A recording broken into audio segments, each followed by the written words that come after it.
Hi, folks. We're here today to talk about attendance. So I'm glad you're here, and we're just going to get started. So we want to look at our goals for the session for today. So the goals for the attendance is that you're going to be able to, at the end of this session, state how chronic absenteeism is currently defined, or the guidelines and kind of structures around what is chronic absenteeism with our students. You're going to explain how September may be an early indicator of future absenteeism. You're going to state two effects related to chronic absenteeism. What are the effects of a student being chronically absent during his or her school year or school career? You're going to be able to describe the dynamic between parents and home and teachers in school, and state one action that teachers and school systems can do to curtail chronic absenteeism. So let's look at what we kind of think about or define chronic absenteeism as being. The most generally accepted definition is that it's going to be 10% of the child's school year. And so if most of us deal with a 180-day school calendar, that means 10% of the school year that the child would be absent would be 18 days. When this occurs, we can say that the child was chronically absent for that time period or that year. Other definitions may use the phrase of 15 or more days. While 18, of course, fits into more than 15, and so it's still a good guideline to use. Once that kid starts hitting 10, 15 days of that school year, then it might be time to really look at, are we going to label him or her as chronically absent and put some interventions into place? We'll look at later, interventions can be put into place way earlier than when the child hits that 15-day mark. But for right now, that's what we're looking at calling chronic absenteeism, 15 or more days or 10% of your school year. I think what was new to me was learning that this is not only unexcused absences, but it's also excused absences. So that was an interesting point for me. Other ideas that came to light were that chronic absenteeism is a cumulative effect. And so I think when I first heard the term chronic absenteeism, I kind of thought of kids being out 3 days in a row, twice a month being out 2 days in a row, 3 days in a row, kind of more sequential absences. But in reality, chronic absenteeism can occur in little bits and pieces. It really is the cumulative effect of a child being constantly absent for even small amounts of time that can have some effects on their school year and learning. So we can say chronic absenteeism is present with as little as 1 to 2 days a month, whether they be excused or unexcused. Those little days out, those little days that the child isn't in school, starts to add up. We have to bear in mind too that chronic absenteeism is student-centered. It's student-directed and based because oftentimes chronic absenteeism is referred to the object of the school system that hides in plain sight. Oftentimes, if we do a classroom attendance percentage or a school building percentage of attendance, the students who are chronically absent start to get lost a little bit in those numbers. We see our attendance score is 93 point something, and we think, oh, we're doing really good. Well, if it's not 100% attendance, right, that means some kids are absent, which is understandable. But of those percentage of kids who are absent, where are the kids that are starting to become chronically absent? And so you can see that sometimes this chronic absenteeism for our schools and our state and our nation, that hides in plain sight. It gets buried in with the overall percentages that we may collect for our building, classroom, or school district. So chronic absenteeism, we have to bear in mind, it is not a percentage, it is a student. Behind that number, behind that 10% of school days missing, is a student. Sometimes we collect data and we forget all those data points and all those percentages and all those growth indexes or non-growth indexes.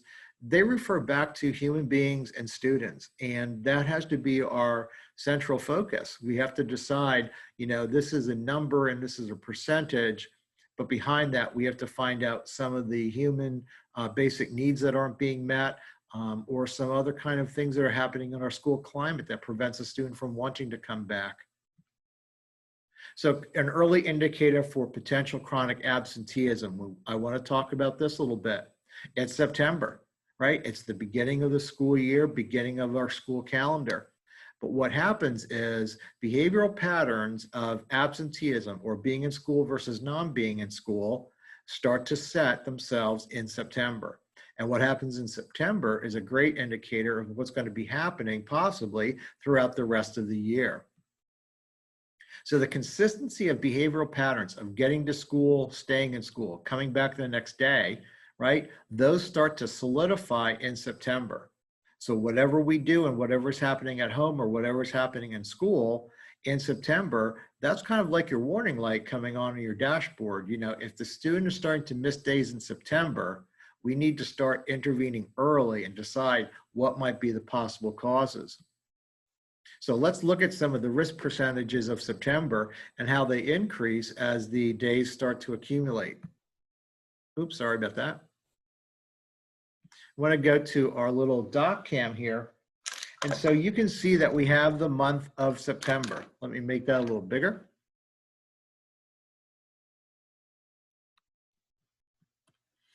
We have the month of September. So let's say a student is absent 2 days in September. And remember, they don't have to be sequential days. They can be any days of the month, just that they're a missing time in school. So if the child misses 2 days, okay, their percent chance is 12.6% that they will be chronically absent for the remainder of the year, that this pattern will continue and continue and continue. So that's up to 2 days. If we go to 2 to 4 days, that student now has a 49.5% chance of being chronically absent for the remainder of the year. When we hit 4 or more,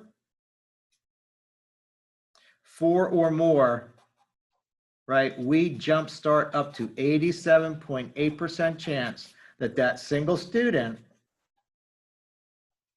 right, will be chronically absent for the remainder of the year. And so early on in September, when we start seeing absences, that should be our indicator that one of our students or 2 of our students or 3 of our students, whatever the number may be, are starting to show patterns that for the rest of the year, they're going to become chronically absent or have a great potential. Remember, 2 days, 12.6% chance that they're going to continue that pattern and be chronically absent for the remainder of the year. 2 to 4 days, it's almost a 50% chance that that student will be chronically absent for the rest of the year. And 4 or more, that percentage goes up to 87 or 88% chance that that student is going to continue this behavior pattern and easily reach that 10% of absence for that school year.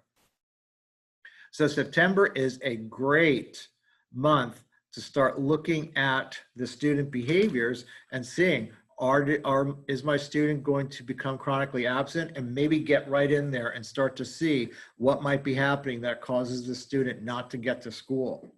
As the students progress through schools, the reasons change. What we think and what's indicated by some of the research is that early on in primary grades, right, it's the pattern of what's happening in the morning in the family unit or the caregiver's home. What's going on? Are the kids having kind of like timing issues, right? Is there a lot to get done in the morning? Is the student maybe taking care of younger siblings that they can't get their act together to get to school? As the student gets older into the grades, we start to find out it's a little bit more of maybe school climate. It's this repeating failure of grades and learning throughout the child's career. It may start to become bullying, online or offline bullying, that the child kind of hesitates in even wanting to come to school. And so again, we have to look at several variables. Number one, you know, age of the student, what might be happening at home and what might be happening at school.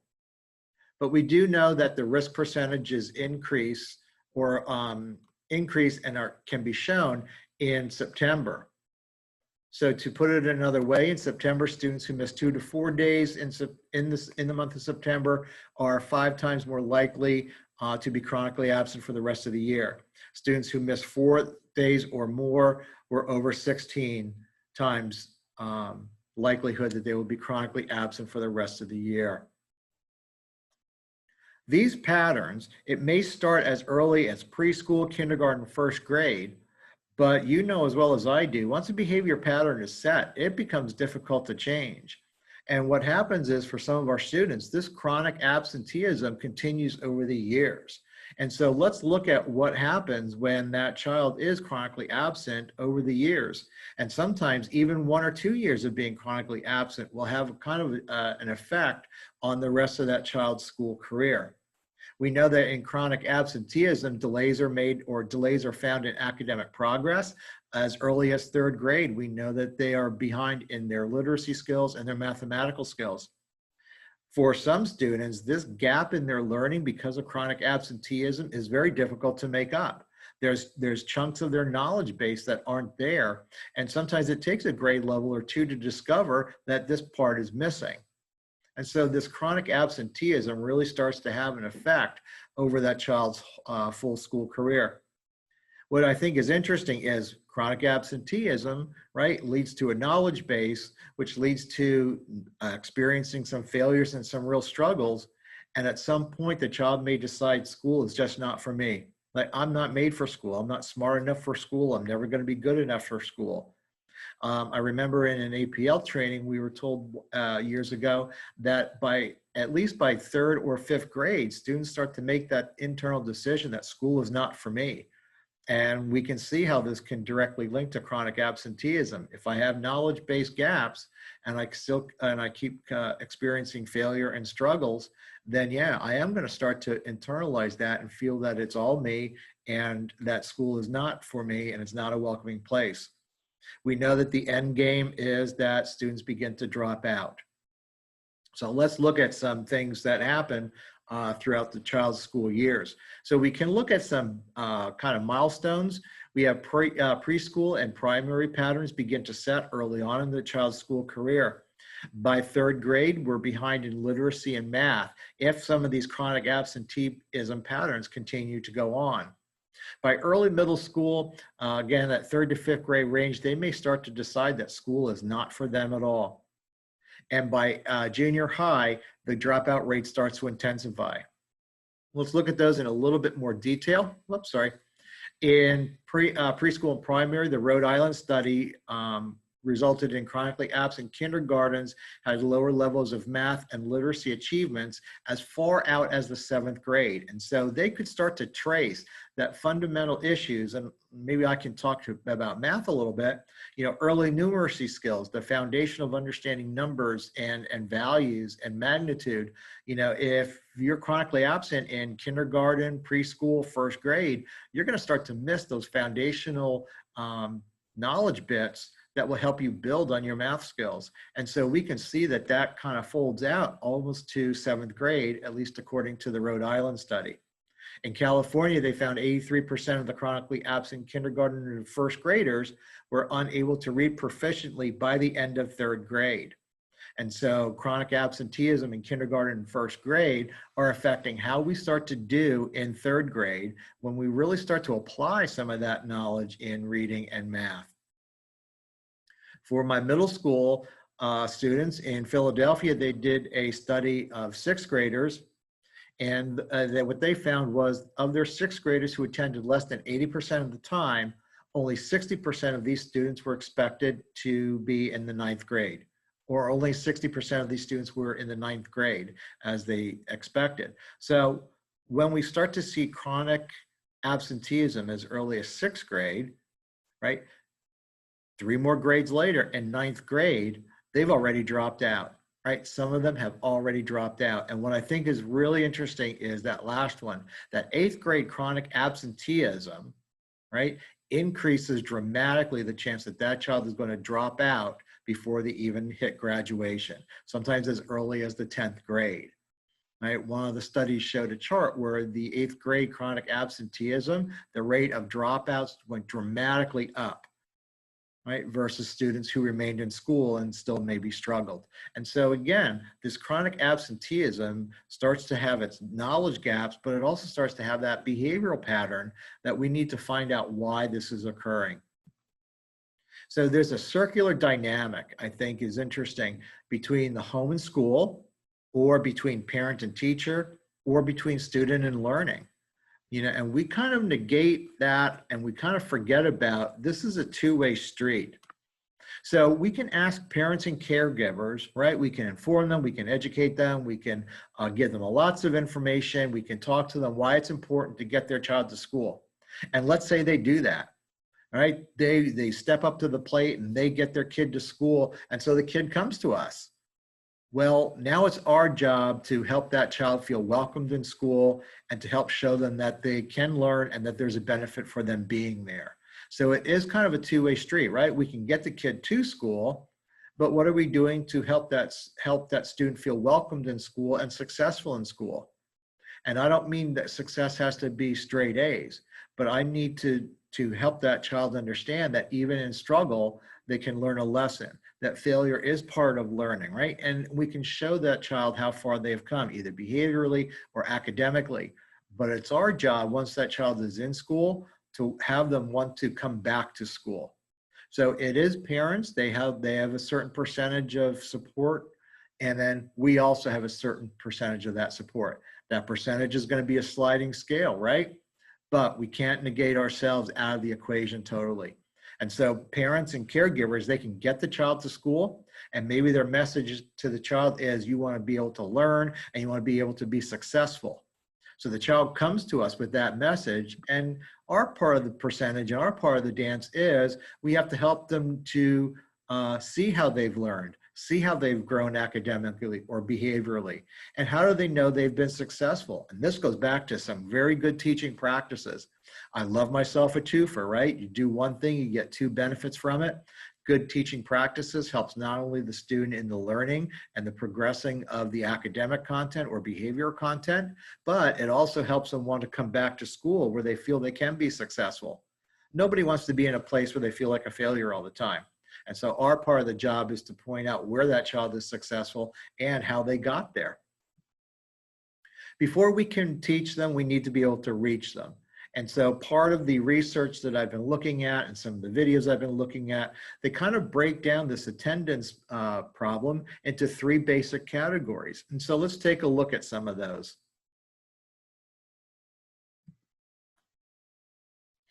So I'm going to get rid of my September. And we're going to bring in three components. First component is students. Let me get this bigger. We have students that we need to take care of and consider. We have the parent or the caregiver, and we have school systems. So those are our large categories. And all of this makes up the attendance and learning portion of the child's career. So inside, of course, students, we have different techniques. Inside parents and caregivers, we have different actions that we can take. And our school system itself, as the district, right, will have different aspects and programming that it can put in place. And so I'm going to take these away, and we're just going to write them out. And so with my student, right, we want that once that student is in school and in class, we want to help keep them there. And so for students, we need to help them develop a sense of belonging. And this is not only for academics, this is also for behavior. And also a sense of efficacy. That they have the ability to learn, that they have the ability to power through a failure, that they have the ability to retain information and apply it. We need to help them understand that it is their control that makes a successful day. For the parent and caregivers, we definitely have to help educate them on what absenteeism is, what it does. We know in high school, what's also important is not only the total day out, but also number of classes. Excuse me. And then for our school system, we need to design programming.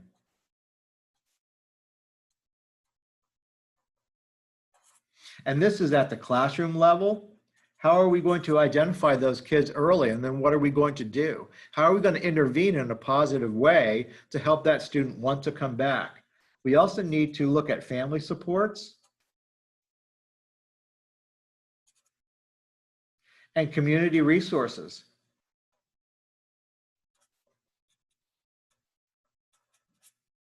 We are going to find kids, right? If we look at that triangle, that are at the very top, and they're going to need some intense support, most likely at the family level.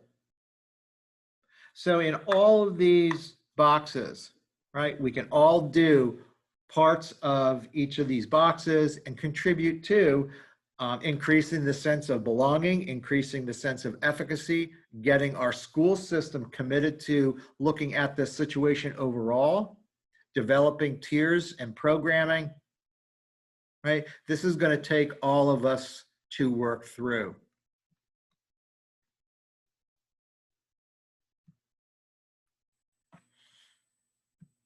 So we have those three buckets again. We have the student, parents, or caregiver, and the school systems.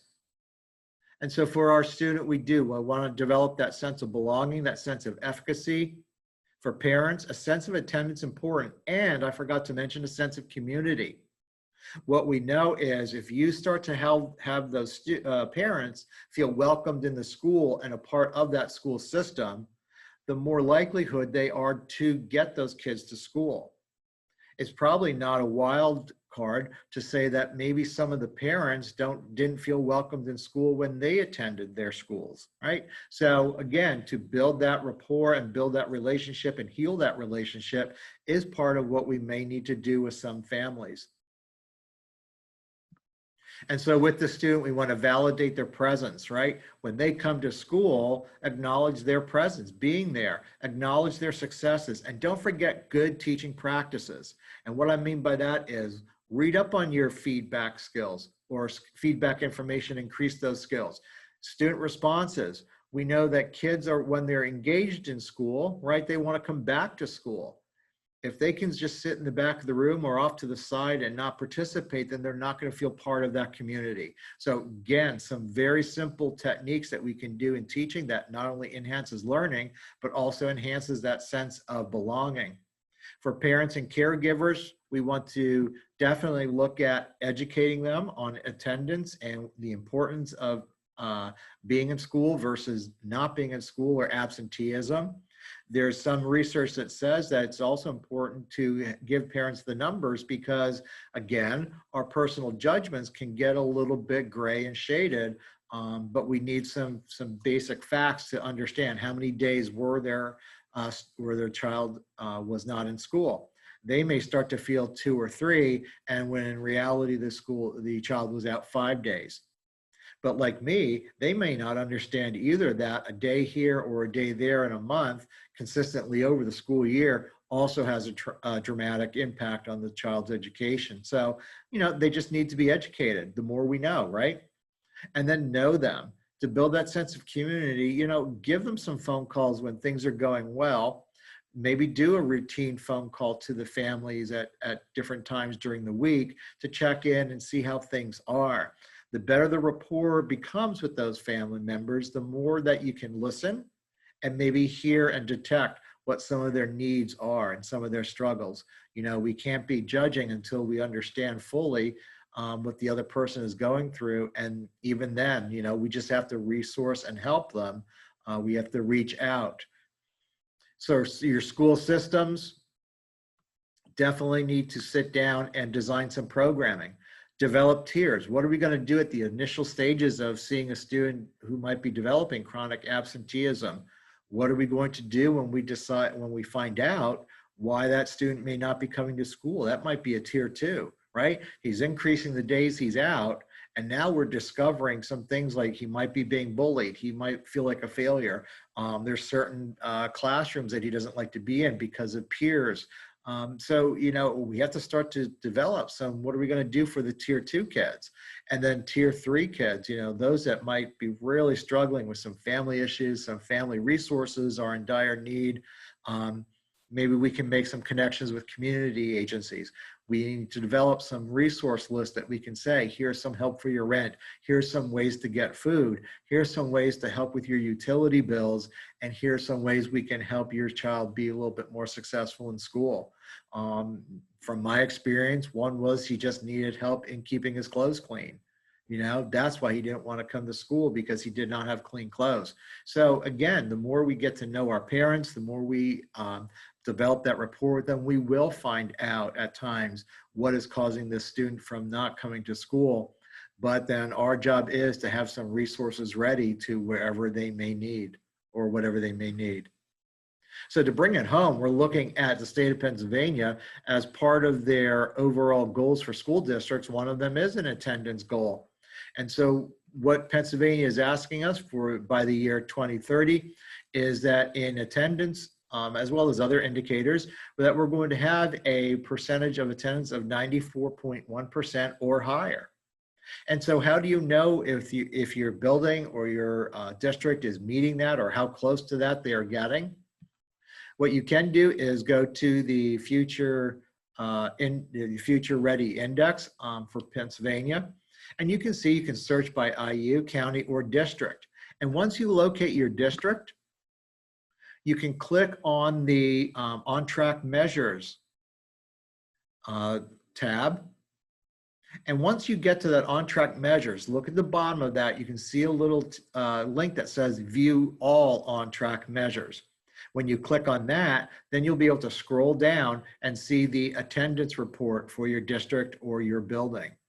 And so that's the way you can start to judge, how good are we doing in not only getting kids to school, but also keeping them once they're there. So let's review some highlights from today's mini session.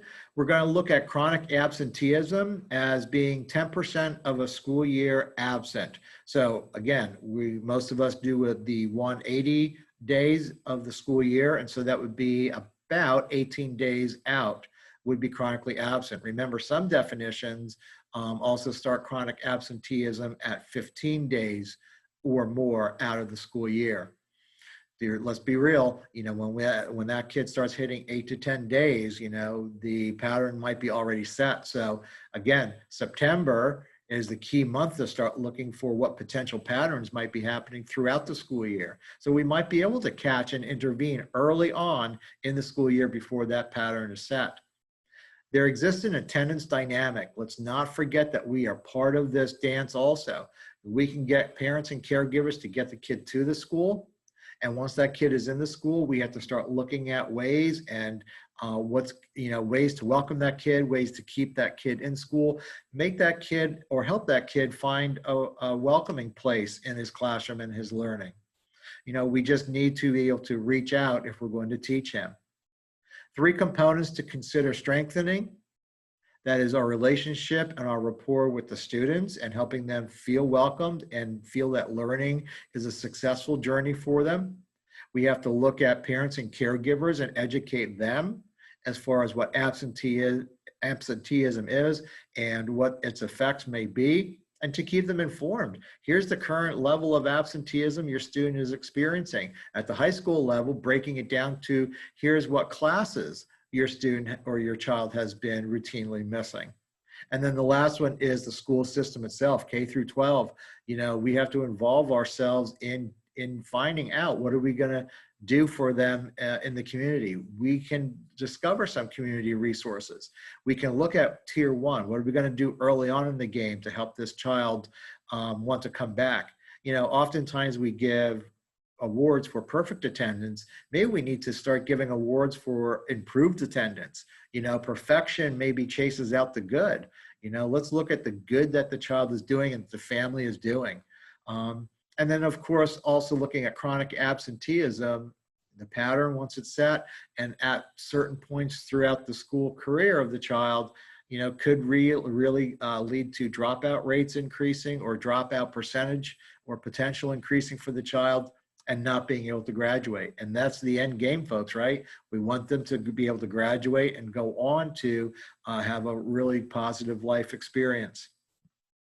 So in ending, let's look back at our goals, and I'm hoping that you can start to formulate some answers to these. We're going to be able to state how chronic absenteeism is currently defined, explain how September may be an early indicator of future absenteeism, state 2 effects related to chronic absenteeism, describe that dynamic of parents and home and teachers and school. What's the interplay there? And then state 1 action that teachers and school systems can do to help curtail chronic absenteeism. So I hope that this was helpful for you. I hope that you were able to learn some new things, at least have some takeaways. I always bank on 3.